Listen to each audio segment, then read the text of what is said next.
बातमी आहे जळगावमधून। जळगावच्या बोदवड रेल्वे अपघातानंतर 6 तासांनी रेल्वे लाईन ही सुरळीत झाली आहे। बोदवड रेल्वे स्थानकाजवळ मुंबई अमरावती एक्सप्रेसला अपघात झाला होता। धान्याचा ट्रक थेट रुळावरती आल्याने एक्सप्रेसला धडक बसली आणि हा अपघात झाला। दरम्यान 6 तासानंतर रेल्वे प्रशासनाला रेल्वे मार्ग सुरळीत करण्यात यश आलेलं आहे। 6 तासांनी अखेर मुंबई अमरावती एक्सप्रेस अमरावतीकडे रवाना झाली आहे।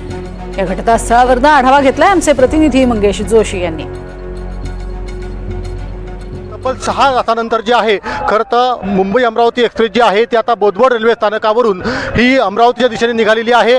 अपघातग्रस्त इंजन जे आहे ते बाजूला करण्यात आलं होतं आणि त्यानंतर आता या ठिकाणी याला डिझेल इंजन लावून जे अमरावती एक्सप्रेस जी आहे तब्बल 6 तासानंतर जी आहे ती आता अमरावतीच्या दिशेने रवाना करण्यात आली आहे। सकाळी 4 वाजता अमरावती एक्सप्रेस जी आहे ती बोदवड रेल्वे स्थानकावरून अमरावतीच्या दिशेने निघालेली होती आणि त्याच वेळी खरं तर बोदवड रेल्वे स्थानकाजवळ असलेल्या जुन्या रेल्वे क्रॉसिंगवरून एक ट्रक जे आहे थेट रेल्वे लाईनवरती आला होता आणि रेल्वे ट्रकला धडकून जे आहे खरं तर अमरावती एक्सप्रेसचा हा अपघात झालेला होता। एकंदरीतच आता 6 तासानंतर जे आहे या रेल्वे मार्गावरची वाहतूक जी आहे ती सुरळीत करण्यात प्रशासनाला यश आलेलं आहे आणि एकंदरीत आपण पाहतोय की या ठिकाणी जे आता अमरावती एक्सप्रेस जी आहे ही 6 तासानंतर रेल्वे अमरावतीकडे जी आहे ती रवाना करण्यात आलेली आहे।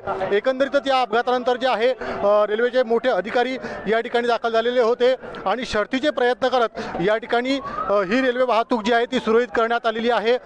तब्बल 6 तासानंतर ही वाहतूक सुरळीत झाली असून 6 तासानंतर आता मुंबईकडे जी आहे आणि नागपूरकडे जी आहे ती वाहतूक आता या ठिकाणी सुरू होत आहे। गेल्या अनेक गाड्या ज्या आहेत खरं तर 6 तासापासून विविध रेल्वे स्थानकावरती खोळंबलेल्या होत्या, त्यामुळे प्रवाशांना मोठा मनस्ताप देखील सहन करावा लागला होता।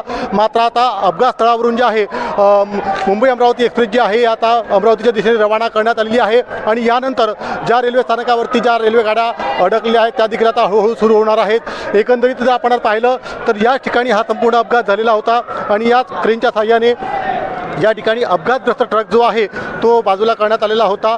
खरं तर अक्षरशः त्या ट्रकचा जो चुराळा झाल्याचं पाहायला मिळते, कारण ज्या ठिकाणी रेल्वे क्रॉसिंगवरून हा ट्रक थेट रेल्वे लाईनवरती आला आणि त्यावेळी बोदवड रेल्वे स्थानकावरून अमरावती एक्सप्रेस अशाच पद्धतीने जी आहे ती अमरावती दिशेने निघालेली होती।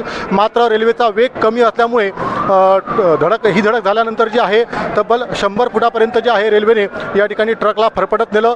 मात्र सुदैवाने या अपघातात कुठलीही जीवितहानी झालेली नाही। एकंदरीत आता रेल्वे प्रशासनाच्या वतीने जे आहे या मार्गावरती रेल्वे वाहतूक सुरळीत करण्याचं काम जे आहे ते युद्ध पातळीवर सुरू असल्याचं पाहायला मिळते आणि अपघातग्रस्त रेल्वे जी आहे ती आता अमरावती दिशेने रवाना झाली आहे। मंगेश जोशी, NDTV मराठी, जळगाव।